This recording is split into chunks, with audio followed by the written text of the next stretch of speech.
be receiving the slides and the recording of the webinar after the presentation. So today's webinar is hosted by DBHR through the Washington State Healthcare Authority. This is an interactive training, and I encourage you to ask questions and participate throughout the session. You're able to use the chat, you can use reaction buttons, you can unmute, and share your responses verbally, but participation is encouraged. As I said, the slides are going to be sent to you along with the recording after the webinar. So today we're going to be talking about skills to strengthen executive functioning. And this is one of my favorite topics to talk about. And because of that, it was really, really challenging for me to put a lot into a 60-minute session. And so there's a ton in here. We're going to touch on a lot of key areas. And hopefully that will give you some strategies and some resources to then do a little bit more of a deep dive into if you're interested. So as I mentioned, my name is Brittany Stone, and I'm faculty in the Department of Psych Rehab and Counseling for Workers.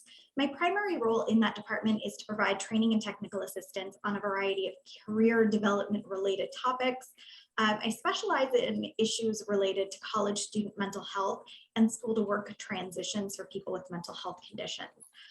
So again, this is a pretty packed session. I really appreciate participation. Feel free to chat and participate in whatever way you're comfortable doing.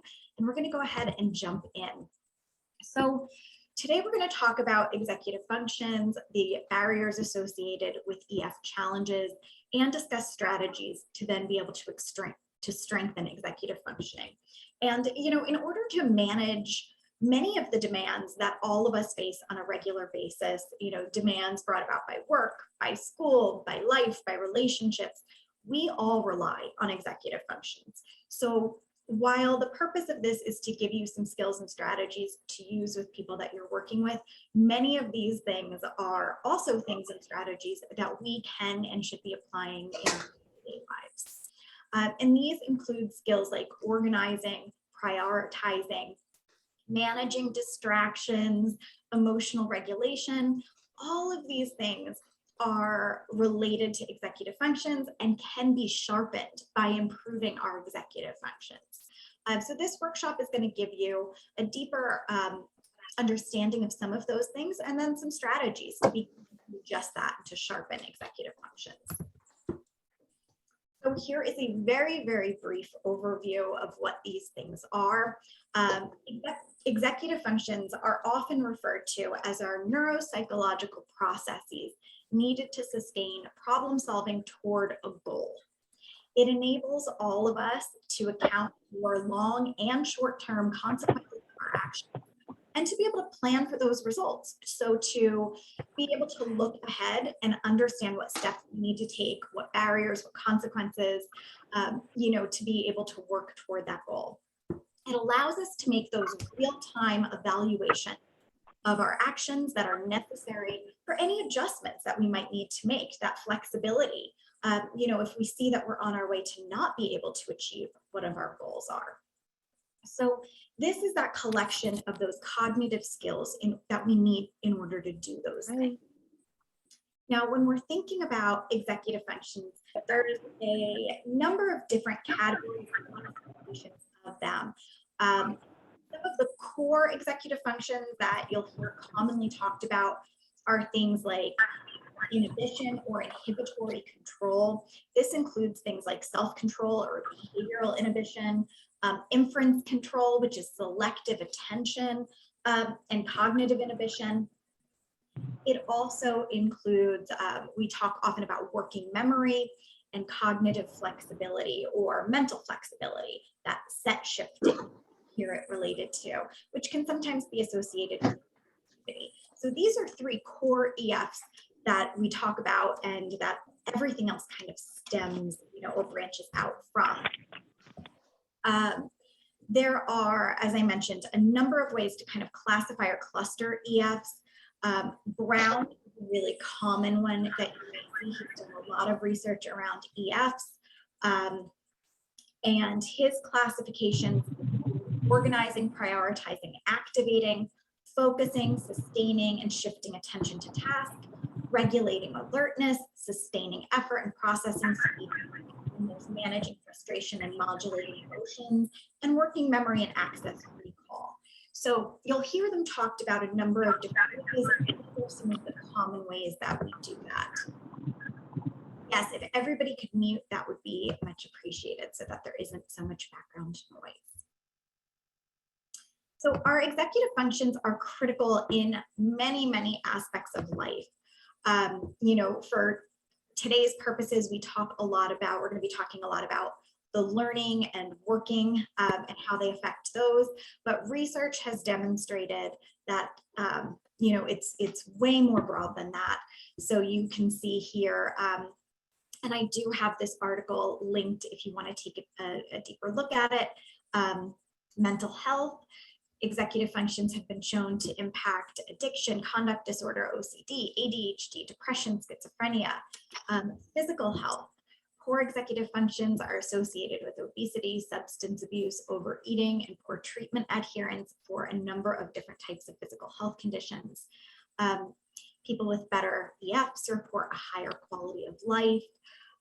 EFs predict math and reading competence throughout school years. So that's, you know, when you're looking at children and the development of EFs. They're also connected to job success, which is particularly relevant for this group. So poor EFs, there's outcomes of poor productivity at work, difficulty finding and keeping jobs are, you know, connected to individuals with poor executive functioning.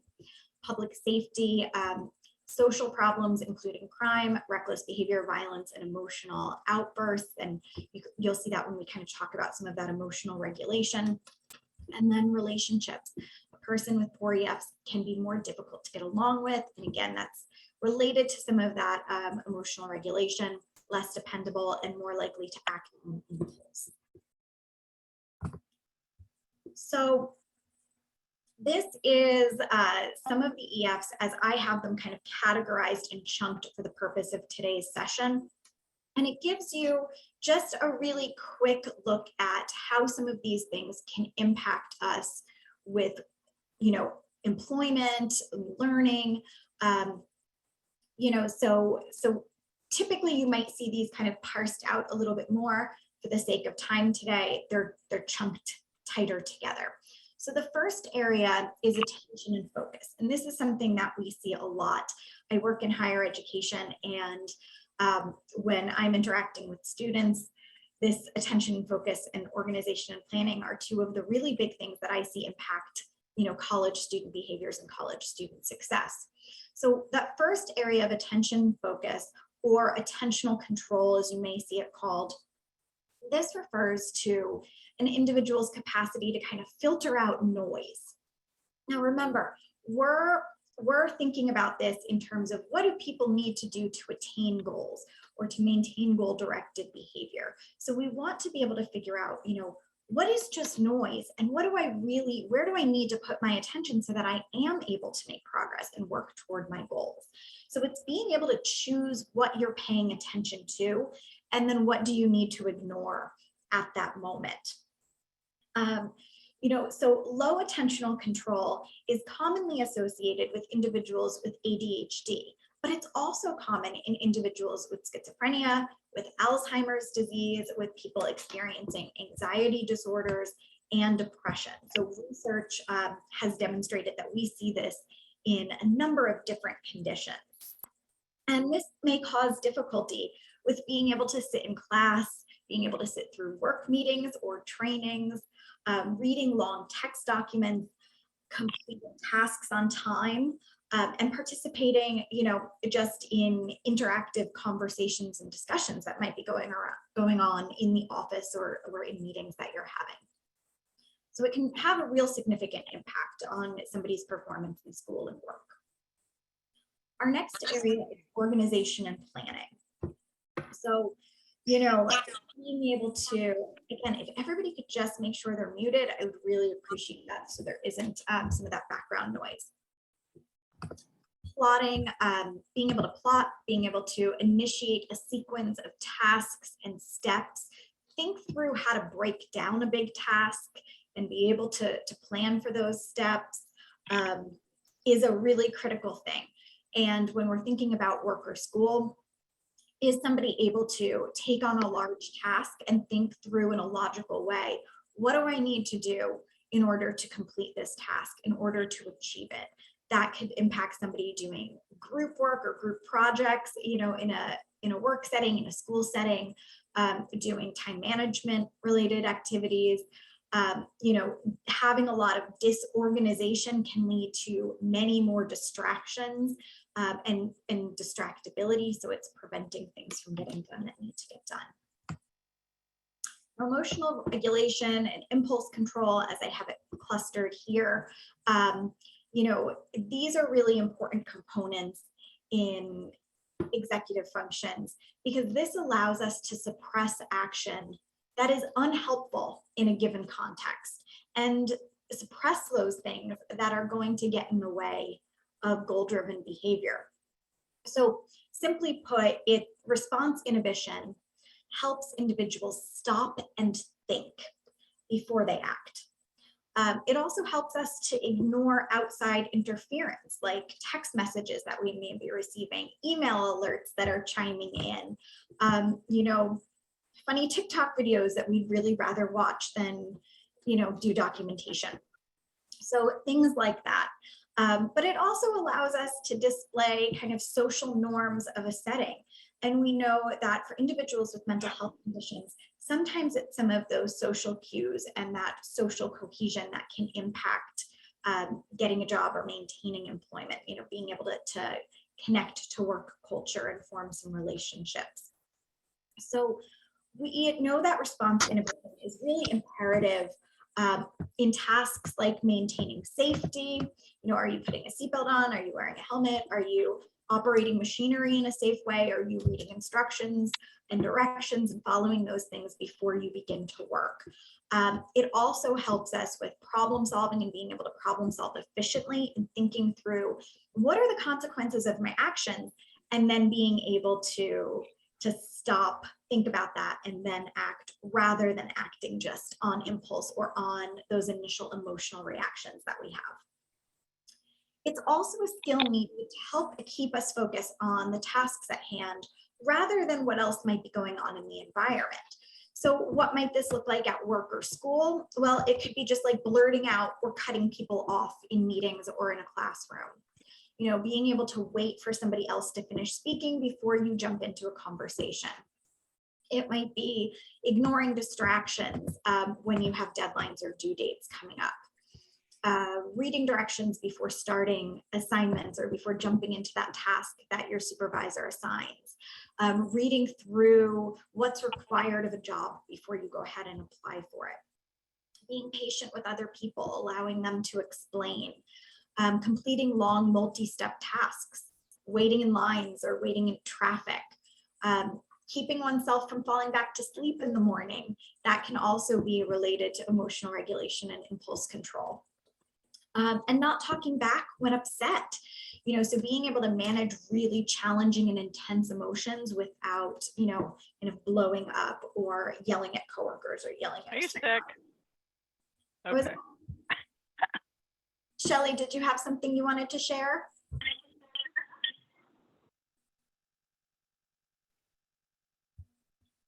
Okay.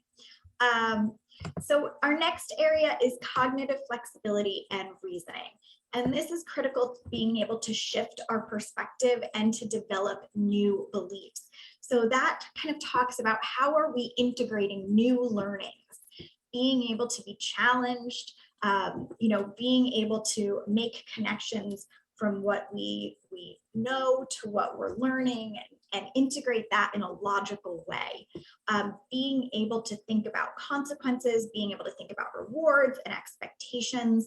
And this could look like having difficulty completing certain types of assignments, especially assignments that involve critical thinking, and working in workplaces where you have to make certain types of critical decisions, where you have to critically think about what do I need to do next. where speculation might be required, where you're able to work with customers and respond in a moment by taking in what they're saying and making a decision or a judgment. So making decisions on the job can be impacted if somebody is a little bit weaker or having some barriers in the cognitive flexibility and reasoning area. And then finally, again, for today's purposes, we're going to touch on working memory, which is our ability to temporarily hold and process information. And this is kind of different than our short-term memory. Our short-term memory is part of our working memory. Working memory is really this theoretical framework that refers to the structures and processes for temporarily storing and then being able to manipulate information. Now, this could look like difficulty on, taking exams, participating in work-based meetings, following through on different types of responsibilities, completing multi-step job tasks, sometimes making careless mistakes, or it could just look like kind of general forgetfulness, going to the wrong address, showing up at the wrong place at the wrong time.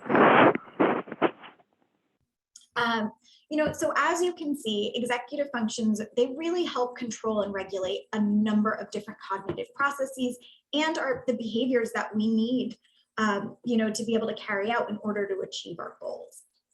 So were there certain things that, as I was talking, you were like, ooh, this is hitting close. I can recognize that in myself, or I can recognize this in my family members, or I can recognize some of these things in the people that I'm providing services to. So again, these things can permeate multiple roles. Somebody who has difficulty with executive functions in one environment may also have difficulty in a number of other environments too. So usually we're not just seeing these things in isolation. Somebody who is chronically running late to appointments or forgetting about appointments, it's not just that they're forgetting about the appointments with you, but it's also that they're forgetting about appointments with other people.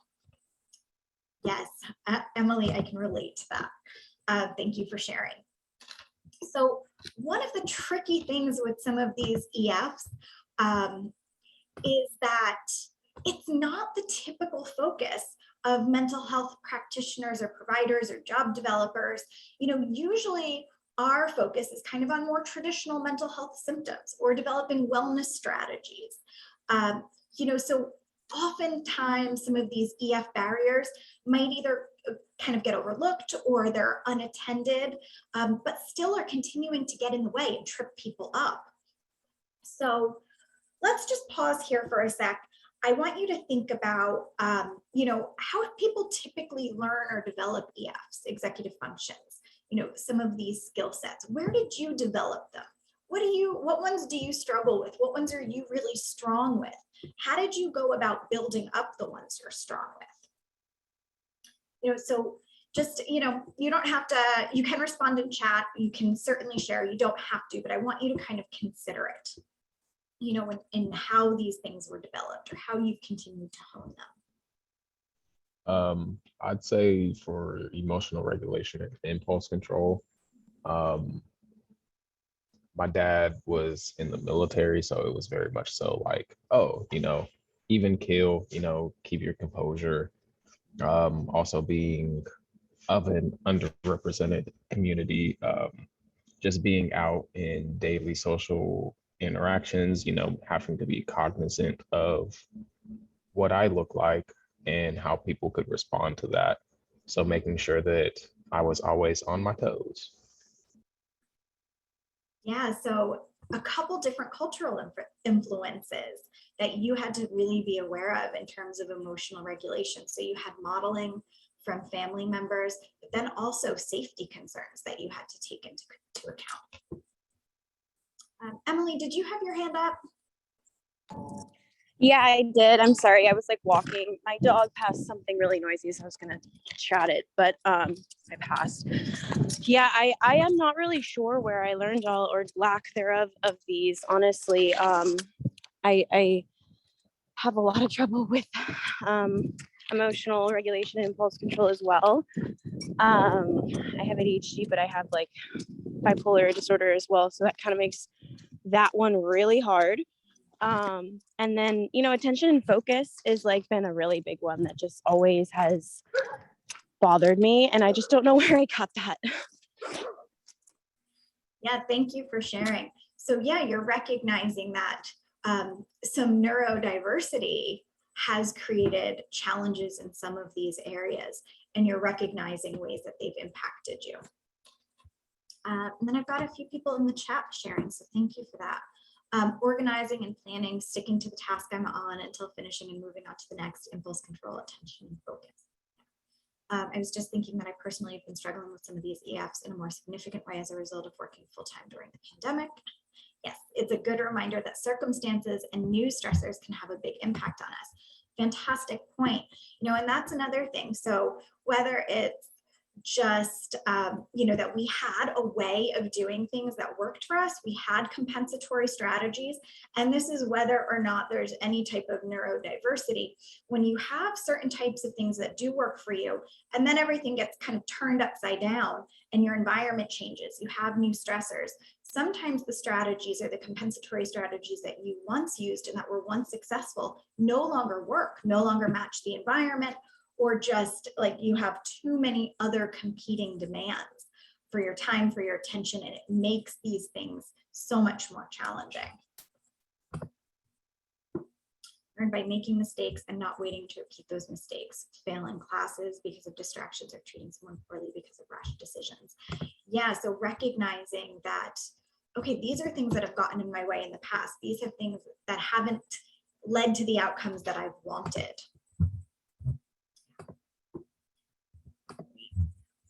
I'm great at organizing and planning, but anxiety drives both of those things. I think I can focus well because I grew up without TV or computer or cell phone, so I read a lot of books which trained my brain to focus. I'm terrible at emotional regulation and all this. Thank you for sharing.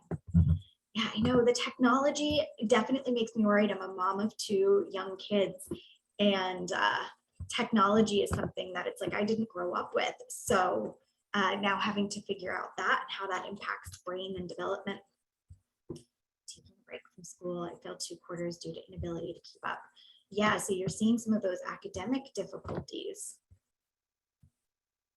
Trusted person who you can check. Yeah, having those supports is so critical, to be able to have those people that we can trust and rely on, and people who are going to be honest and not just kind of, oh yeah, no, you're fine, but who are going to call you out when they see things or help to build your insight, and that are not going to do that in a judgmental way. So thank you everybody for considering some of those things. And as we go through the rest of our material for today, I want you to continue to think about, what would maybe I like to try, or what do I want to try with some of the people that I'm working with, and how is that going to, how is this going to play out for me, or how is this going to build my insight? What am I going to start to look for? And because every person, every brain, everyone's life is all different. So strategies that work for me might not work for you. And it's finding that combination of strategies through sometimes trial and error, through what fits in with your lifestyle, what meets your needs and pairs with your strengths. So if you are trying some of these things and talking to people about recognizing executive functioning barriers and then being able to strengthen them, make sure that's kind of the message, is this is trial and error, and we're going to partner together and we're going to figure this out together. Some things are going to work, some things are not. That's going to be okay, because it really is finding your own personalized approach and then continuing to try to stick with it, continue to practice so it becomes more ingrained and habit-based. So the good thing is that we can address some of these executive functioning issues, and that might be computerized executive functioning training. There are some really interesting things that are being done, and Malik, I think you just commented on this. There are some video games now that are geared to target executive functioning issues and are designed for people with ADHD and neurodiversity. So there's some really cool work that's being done there. There's also different types of cognitive remediation strategies that can be put in place. Well-crafted, individualized academic or workplace accommodations are another really great way that we can kind of strengthen some executive functioning deficits that we might be seeing. Ideally, professors who use UDL in the classroom are ways that naturally are able to kind of accommodate some of these things. But there's also a number of personal compensatory strategies and habits that people can develop to better strengthen these. In fact, some of them you're probably already doing and have probably been doing for a really long time without even necessarily thinking like, oh, this is helping my executive functioning. And that's what we're going to spend the rest of today's conversation around, is some of these compensatory approaches to being able to strengthen our EFs.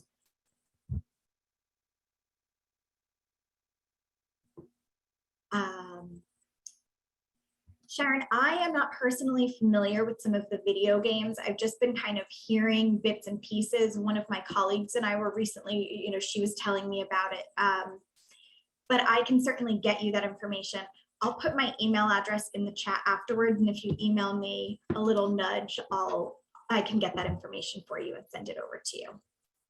But yeah, a lot of stuff, a lot of times people do come up with compensatory strategies on their own just to be able to figure out like, okay, this has been hard for me, or this is a barrier. Let's see what I can try. So today I'm going to present a couple different strategies. Again, because of the sake of time, some of this we're going to be moving through a little bit quick. Feel free after the session to take a deeper dive into it on your own, or reach out and I would be glad to chat with you more about this, because it is one of my favorite areas. So that first area we're going to talk about is attention and focus, and then we're going to move into working memory. And I like to kind of cover these two back to back because they are so closely linked. I mean, think about it, like the ability to pay attention is critical to creating memories, right? Like when a memory is first created, it starts with that attention and that awareness, right? We're observing it, we're taking it in, and then it kind of moves into like our working memory before it possibly goes into our long-term memory. So anyway, we're starting with attention and focus, and then we'll move to working memory. So again, I just want to remind you that attentional control refers to an individual's capacity to choose what they pay attention to and what they ignore. So this is also, again, connected to kind of emotional regulation and impulse control. The first thing to do is break up tasks. Creating novelty is really, really helpful. Our brains crave novelty and tend to work better when we provide that with them. So think about it. You have this massive work project, or you have hours of progress notes or documentation that you need to do.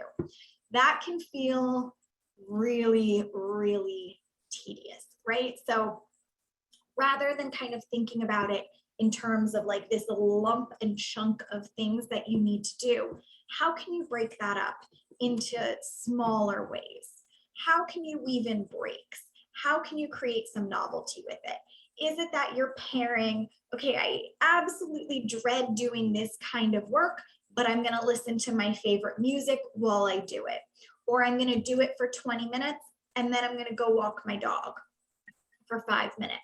Or I'm going to do this while I enjoy the most delicious, warm, melty, gooey chocolate chip cookie.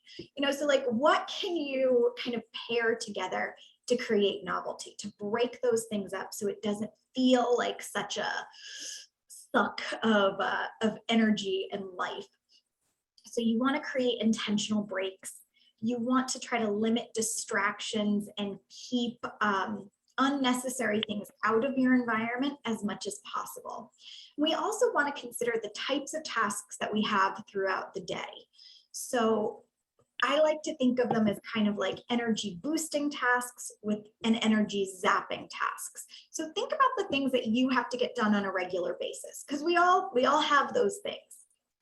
For some of us, we have tasks that are really emotionally draining, and then other tasks, like we feel pretty good when we do, and they might give us a little boost. So I personally really dread making phone calls. It's energy zapping. It's something I don't look forward to. So I have to kind of think about, okay, when am I at my best? When do I have the most energy? And If I know I have to do this emotionally zapping task, when am I going to do it? So maybe I'm going to do it like before lunch, because it's going to be, okay, I'm going to get these phone calls out of the way and then I get to eat lunch. Or I'm going to, do this thing that I really don't like doing, and then I'm going to go and just get 5 minutes of fresh air. So think about how you can kind of pair those things with some type of reward or some type of thing that is going to be more motivating for you. It also helps to be able to have set schedules and implement some of our time management strategies. This might be adding structure. As I mentioned, we kind of can take like a Pomodoro-based approach. It's one of my favorite techniques, especially when I have a lot going on and I feel kind of overwhelmed and I don't know where to start because my to-do list is massive. So when you have that situation going on where you're thinking about like, oh, I have hours worth of work to finish, using a timer-based approach, so something like Pomodoro, where you work for about 20 to 25 minutes and take a 5-minute break, can be a good way to tackle that. During those sessions, you're picking one thing to focus on for 20 minutes, because it doesn't sound that bad. Like, I can do it for 20 minutes. I can make myself sit for 20 minutes or 15 or 25, depending on you and your brain. So you pick that, you stick to the one thing. A distraction comes in, you jot it down, you don't get involved with it. So that can really help to fight some of that mental fatigue. Yeah, Pomodoro I think is fantastic if you're remembering to use it. Another great option for being able to do this and start to plan your day is to do a brain dump. Some people prefer brain dumps in the morning. Some people prefer them in the evening before, kind of as they're projecting for the next day. So if you feel like you can't focus, especially because you have a lot going on up in your mind, things are swirling, you've got all these things that you have to do, dump it out, write it out, and then be able to identify what are the things that I need to do now, what needs to be done soon, and what can go elsewhere, whether you're calling that the parking lot or like whatever you're calling it. So think about it in those category areas. Now, the stuff that you need to do now, what are the top 3 things you have to get done? What is going to take priority? And then that's how you can think about, working using Pomodoro cycles. Or, so if you're doing this the night before, then you automatically know when you get to work that next day, this is the task I'm starting with. So it's in your mind, the decision has already been made for you. So that's another way to kind of work with that attention and focus and start to strengthen those areas. The more you're used to doing this and the more you practice it, the easier it becomes to kind of implement this and work with this approach. I mentioned modifying the environment. So this is really thinking about what are your preferences for work? What are your dedicated places to do your work? Where are you most productive? For some people, you're most productive in kind of noisy environments like a coffee shop or a cafe. Other people, it's going to be like noise canceling headphones in a cubicle, in an office, behind closed doors, no distractions. That's a personal preference. So what is that place for you? And helping other people that you're working with to think about what is that place for them? What do you need to keep in that environment so you're effective? If you like to go off-site, into a coffee shop to do your work, great. But what do you need to have in your bag so that you're not scrambling every day to kind of get your stuff or get your supplies? So it's kind of controlling that. And then how do you keep out unnecessary distractions?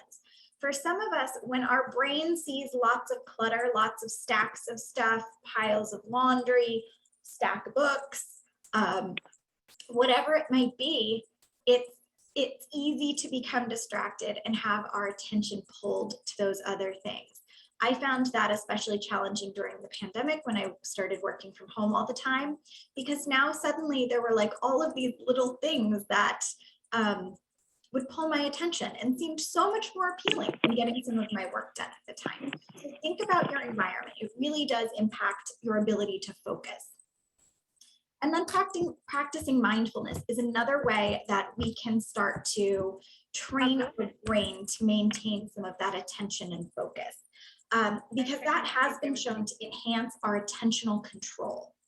So before we start a task, so you've identified the things that So we have to all do. our refills and referrals and things that we need. Again, I have some background noise, so if everybody can just make sure that they're muted. So before you start a task, think about what that is with intention. We needed the What new do I referral need for to the eye do? What are doctor. my goals for completing this task? That way you're able to kind of act with intention on the task. When your thoughts start to wander, take notice of them, and then resume the task. Come right back to that intended task. We also want to pay attention to our breathing and what is happening with that. Are we noticing that our breathing is becoming shallow as we're getting more distracted? If that's the case, we want to pause and we want to be mindful of how we're breathing and how we're using our breath. Because that can help us to be able to manage tension or anxiety that might be associated with some tasks, because sometimes that's just it, right? Our But attention is basically, being he's a little pulled because of confused. our internal state. Okay. So if that's the case and we're noticing that that anxiety is creeping in, we want to make sure that we're taking time to recognize it for what it is, and then we're being able to address it before moving on. Our next area is working memory. So this is about remembering what you're doing in the moment and retaining all the information you need to execute that task. All the dogs and the horses are good. Okay, I think I just muted everybody. So being able to think about what you need to do and be able to execute it. So has it ever happened for you where you are reading something, whether it's something for work that you have to read or something for school, or just, and you're reading it and you're reading it and you're reading it, and you get to the end of the page and you have no idea what it was actually about. You cannot remember a single thing that you just read. So that's working memory. Where somebody says to you, okay, you have an appointment on such and such a date at this time. And then 2 seconds later, you turn around and go to put it in your phone, like you have no idea what that date was or what that time was. So get searching for your glasses and they're around your neck, right? Or they're propped up on your head, forgetting what you came into a room for. Not that long ago, I found a bag of potato chips in my refrigerator rather than in my pantry. So those are kind of like, sometimes we go on autopilot and we're not putting things into our working memory. So that's something that we need to be mindful of when we're thinking about working memory deficits. So one of the areas that we can do that can help strengthen our working memory or mitigate some of the issues that might be coming up for us because of working memory issues is to limit task switching. Sometimes it's called set shifting too. So you might see it written in both ways if you're digging into this a little bit further. So one of the things that taxes our working memory the most is when we switch from one thing to the next, when we jump from one task. And again, sometimes when we have a lot of stuff going on, we might start something over here and then we think about that thing over there and we jump over here, or we're working and we get an email alert and we go to do that email and then we have no idea what we were working on. So when we're jumping from completing paperwork to checking email and responding to it, and then we go back to that paperwork, like our mind might be blank, or like we have to reorient ourselves to a task at hand. And that takes up a lot of extra time and it takes a lot of extra mental energy. So we really want to try to ensure that we're completing one task or a complete step before we're moving into the next task. And part of that is to make sure that we're not trying to multitask, that we really are picking one thing at a time and we are sticking with that one thing for a set amount of time. Again, perhaps that's 20 minutes for you. Perhaps you're the kind of person who can just say, I'm doing this one task and when I finish, but I'm only doing this one thing. So turn off your text alerts, turn off your email alerts. Keep a distraction log. So it might be that you have a piece of paper or some post-it notes next to you. And as that thought creeps in of like, oh, I have to confirm that appointment, or oh, I have to like send that card to my grandma for her birthday, or I have to run to the store and get more eggs, or like whatever it is.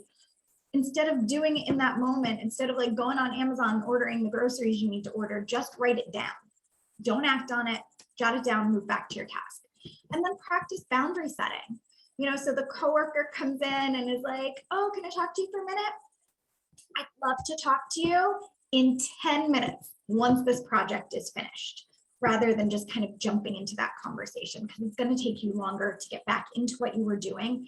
And chances are you're not going to retain as much of the information as you need to retain. So think about that. How can you set better boundaries?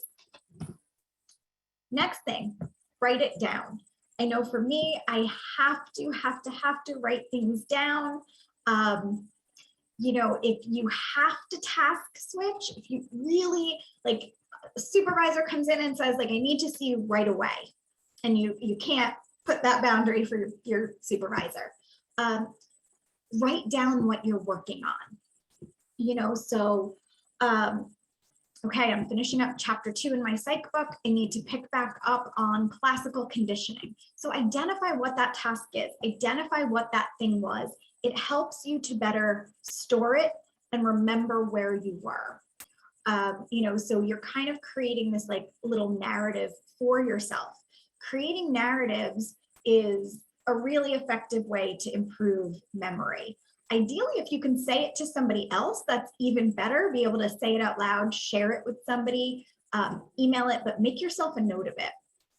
And I find myself kind of doing this a lot. Like I'll just say things out loud to my partner, to my kids, and I'll say like, I'm not telling you this because you have to remember it. I'm just saying it out loud so I don't forget it. So we want to try, to use a strategy like that if we have to set shift. And then using things like to-do lists, planners, review that brain dump that you did. Like, okay, what was on my list for things to do soon? Because it's kind of like, for some people, if it's not written down, it doesn't exist. But this can be a hard habit to get into if a person's not used to it. So you might have to help them think about ways to do this. Is it using the notes section on your phone?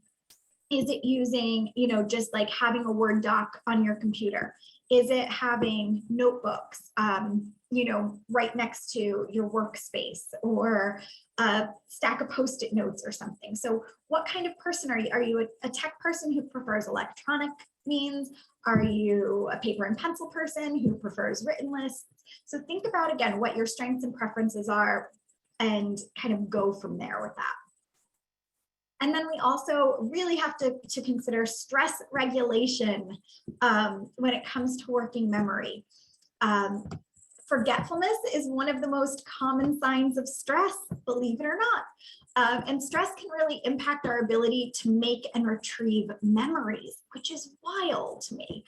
And that's because, for a couple of reasons. One, when we're feeling a lot of stress, we might have difficulty with attention and awareness of what else is happening in that minute. So we want to think about how can we manage our stress. And has anybody noticed that when they are feeling extremely stressed, that they might be more forgetful, that their working memory might not be as quick? If you're not typically a forgetful person, suddenly like you missed things at the store, or you overlooked an appointment, those things might creep up. So we want to especially pay attention to our sleep and getting regular physical activity. I'm sure it's not really a surprise that if you have low quality sleep, your memory and focus are going to be impacted. Consider keeping a sleep log or doing some energy tracking in general that involves both tracking sleep and then tracking like peak energy waves throughout the day. Most adults need 6 to 9 hours of sleep, but that's going to depend, and be individualized to you. So think about it, what it is for you. How can you have more consistency with your sleep when you're going to bed, when you're waking up? And keep in mind, though, that for some individuals, like if you have ADHD, for example, you are more likely to have sleep disorders or have difficulty with sleep. And so this can significantly increase EF difficulties with working memory, if that points to you. and perhaps then have to think about some additional types of strategies to be able to manage that. To find what compensatory strategies or combination of strategies are going to be most effective, because it might just be difficulty with EF plus sleep disorders or other types of sleep conditions. Exercise, again, and exercise is really any type of physical activity. So it doesn't have to just be that like you're lifting weights or running on a treadmill. It could be any type of moving your body. They recommend 30 minutes per day, but if somebody can start with 5 minutes, 10 minutes, don't discount it. Anything, it's a start to it. And then finally, another area of stress regulation that we want to think about and focus on and help people to catch and recognize is self-talk. So for many people, they have a lot of negative self-talk, negative loops and messages that they've continued to kind of tell themselves over the years, over periods of time. And people who experience executive functioning difficulties can have a pretty negative loop. Often some of these things are kind of dubbed like laziness, you're a procrastinator, you're always late, right? Like those kind of more emotionally laden negative types of terms. So being able to catch that, being able to back that up and reframe that self-talk, look at it in a different way. So being able to use some cognitive restructuring strategies to recognize, okay, this isn't really a helpful loop for me. These aren't helpful messages. How can I start to catch that and then begin to modify that so that it isn't as judgment laden or, internally damaging and creating more stress and more negativity around the experience.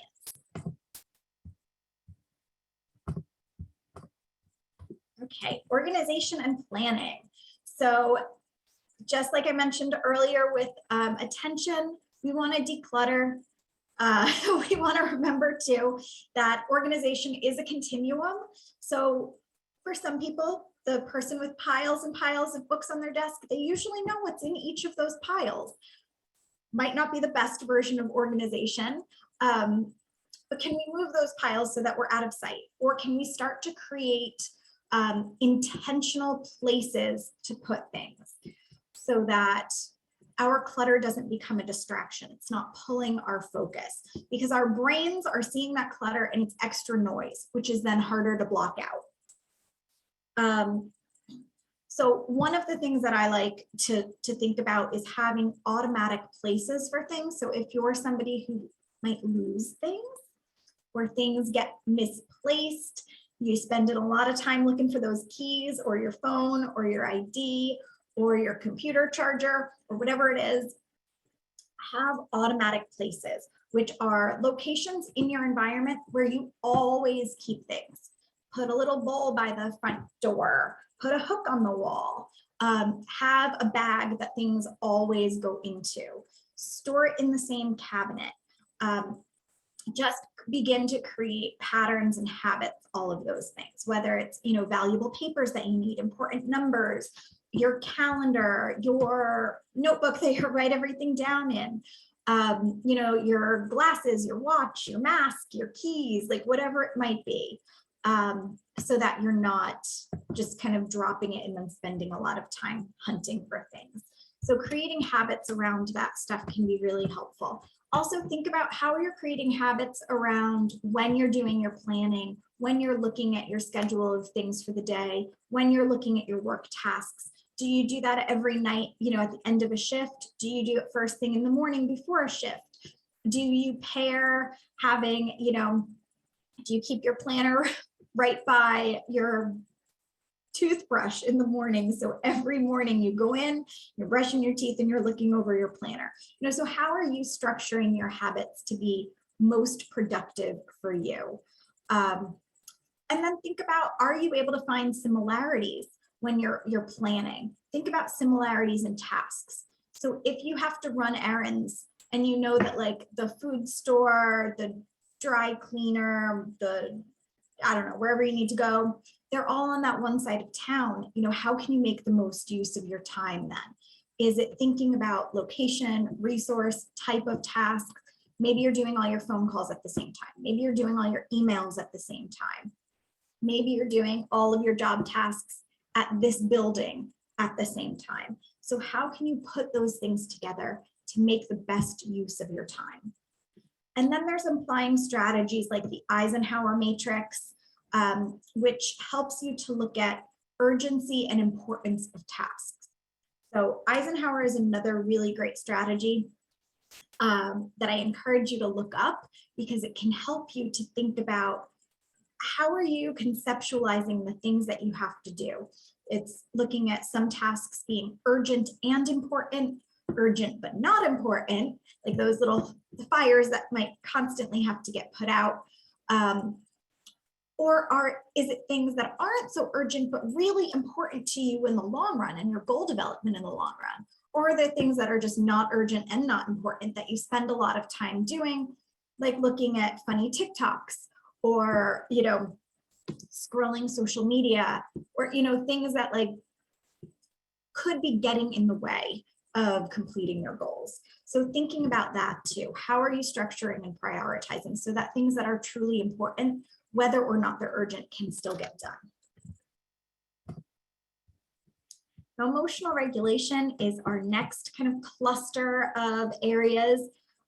Building awareness of our emotions can allow us to find strategies to better regulate them and support well-being. So we don't want to ignore our emotions.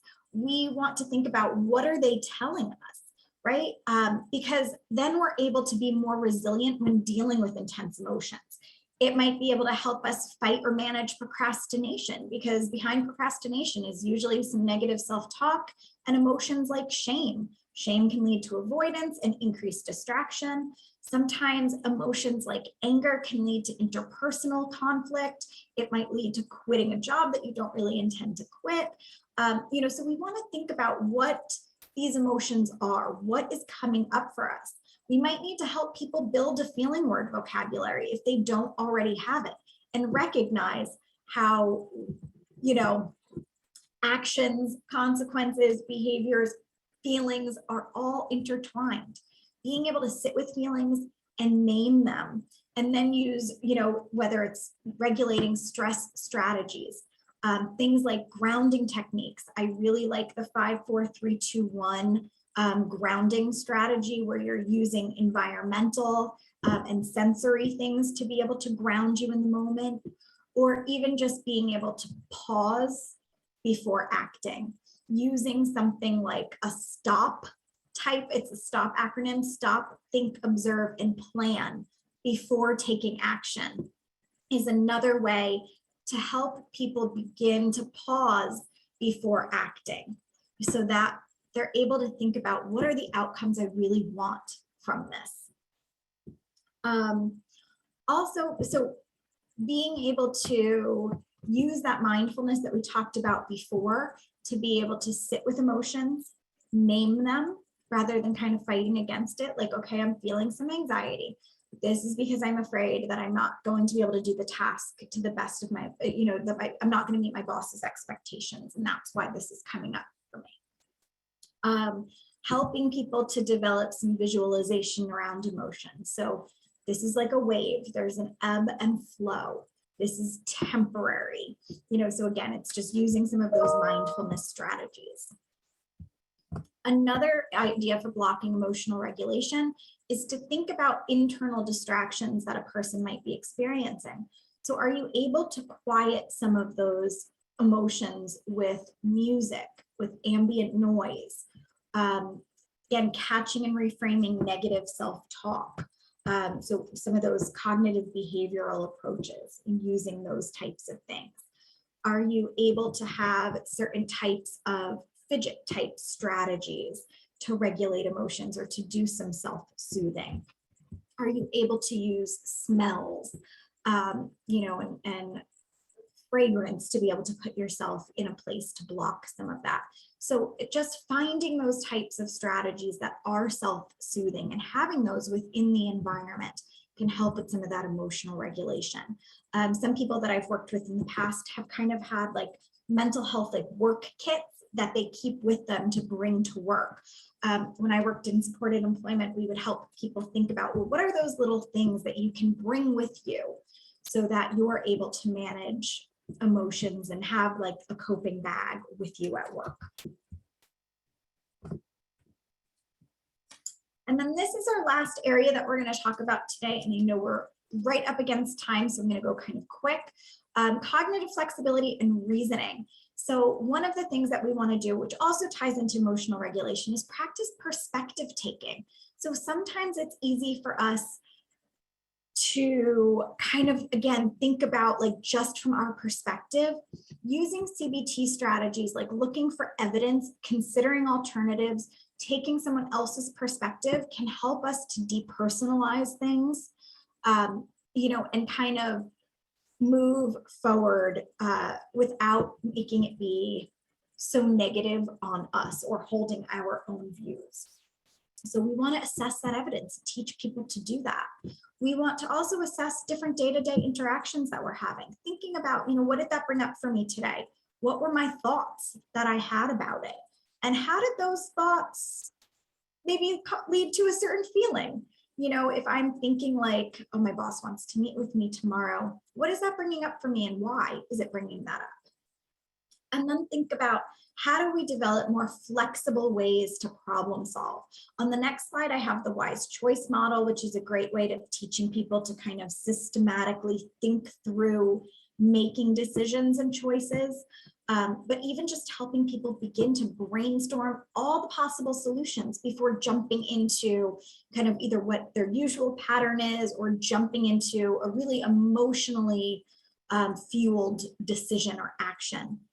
Help people come up with a plan B, C, D, so on when things take a turn, and then go back and pair those with some of those emotional regulation strategies.